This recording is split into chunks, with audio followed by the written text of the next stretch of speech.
போன வீடியோவில் பார்த்த இந்த ஸ்கேலப் ஸ்டென்ஸில் எப்படி ரெடி பண்ணுறதுன்னு இந்த வீடியோவில் பார்த்துடலாம் வாங்க. அதுக்கு நம்மளுக்கு தேவையானது ஒரு நோட் அட்டை, ரெண்டாவது ஸ்கேல் பென்சில், தென் ரவுண்டாக 2 பொருள், ஒன்று காயின் எடுத்திருக்கேன், அதை விட கொஞ்சம் பெரிய ரவுண்டாக இருக்க மாதிரி இன்னொன்று எடுத்து நம்ம அந்த ஷேப்பை கட் பண்ணுறதுக்கு சிசர். ஓகே, வாங்க எப்படி ரெடி பண்ணுறதுன்ற வீடியோவை பார்த்துடலாம். இந்த ஸ்கேலப் ரெடி பண்ணுறதுக்கு நான் 5 சென்டிமீட்டரில் வந்து அந்த நோட் அட்டையை கட் பண்ணி எடுத்துக்கிட்டேன். ஓரத்தில் ஈவனாக இல்லைன்னா நீங்கள் ஈவனாக ஒரு லைன் போட்டுட்டு அதுக்கப்புறமா 2 சைடும் கட் பண்ணணும்.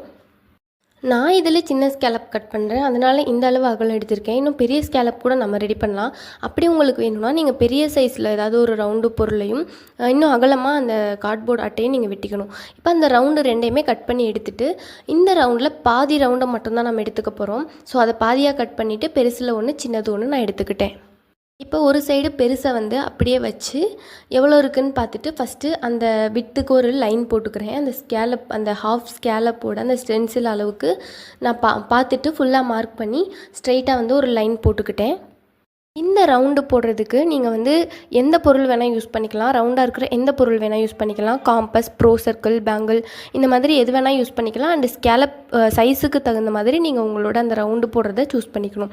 இப்போ அந்த பாதி ஸ்டென்சில் இருக்குது பார்த்தீங்களா, அதை வச்சு 1 by 1 வந்து இந்த சைடு பெரிய ஸ்டென்சிலையும் இந்த சைடு சின்ன ஸ்டென்சிலையும் வச்சு ஸ்கேலப் வந்து ட்ரா பண்ணிக்கிட்டேன். இது பண்ணுறதுக்கு கொஞ்சம் லேசினஸாக கூட இருக்கலாம் சில பேருக்கு. பட் ஒரு டைம் வந்து கொஞ்சம் பொறுமையாக உட்காந்து பண்ணி வச்சிட்டிங்கன்னா உங்களுக்கு வந்து ஒவ்வொரு டைம் ஸ்கேலப் தைக்கும்போது ஈஸியாக இருக்கும். இப்போ இதை பொறுமையாக வந்து கட் பண்ணி எடுத்துக்கலாம். இந்த வீடியோவே கொஞ்சம் லென்த்தாக இருந்தனால இதை வந்து எப்படி வந்து கிளாத்தில் அப்ளை பண்ணுறது, கேன்வாஸில் அப்ளை பண்ணுறதுன்றதை நெக்ஸ்ட் வீடியோவில் போஸ்ட் பண்ணுறேன். டடா, நம்மளோட இந்த ஸ்டென்சில் ரெடி. நெக்ஸ்ட் வீடியோவில் மீட் பண்ணலாம். பாய்.